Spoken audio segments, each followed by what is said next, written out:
নমস্কার, মহাযোগী জ্যোতিষ চ্যানেলে আপনাদের সকলকে স্বাগত জানাই। আমি শ্রী স্নেহাশিস মুখার্জি। আপনারা দেখছেন, লাইক শেয়ার সাবস্ক্রাইব করছেন, আপনাদের অসংখ্য ধন্যবাদ। যারা এখনও করেননি তাদের কাছে অনুরোধ, সাবস্ক্রাইব করুন যাতে পরবর্তী সমস্ত ভিডিও নোটিফিকেশন আপনারা আগেই পেয়ে যান। অনলাইন অফলাইন কনসালটেন্সির জন্য যোগাযোগ করতে পারেন। যারা শিখতে চাইছেন তারাও যোগাযোগ করতে পারেন। শিক্ষান্তে সার্টিফিকেট পাবেন এবং কি করে আপনারা ক্লায়েন্ট ডিল করবেন, ক্লায়েন্টের সঙ্গে কথা বলবেন, সেই কাউন্সিলিংও করা হবে ফ্রি অফ কস্ট।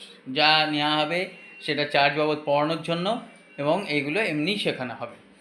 আজকের বলবো, আপনার কিছুতেই অর্থনৈতিক কষ্ট যাচ্ছে না, মনস্কামনা পূর্ণ হচ্ছে না, অবভিয়াসলি পজিটিভ হতে হবে। কি করবেন? শনিবার বা মঙ্গলবার হনুমানজির মন্দিরে যাবেন, একটা পান, একটা সুপুরি এবং একটা কয়েন, তার সঙ্গে চামেলি তেল এবং মেটে সিঁদুর দিয়ে আসবেন। জয় বজরংবলী মনস্কামনা বলে আসবেন এবং চেষ্টা করবেন ওই মেটে সিঁদুর আর চামেলি তেলের একটুখানি নিয়ে এসে নিজের কপালে দিতে এবং প্রতিদিন এটা কন্টিনিউ করতে। লাইক শেয়ার সাবস্ক্রাইব করতে ভুলবেন না। নমস্কার।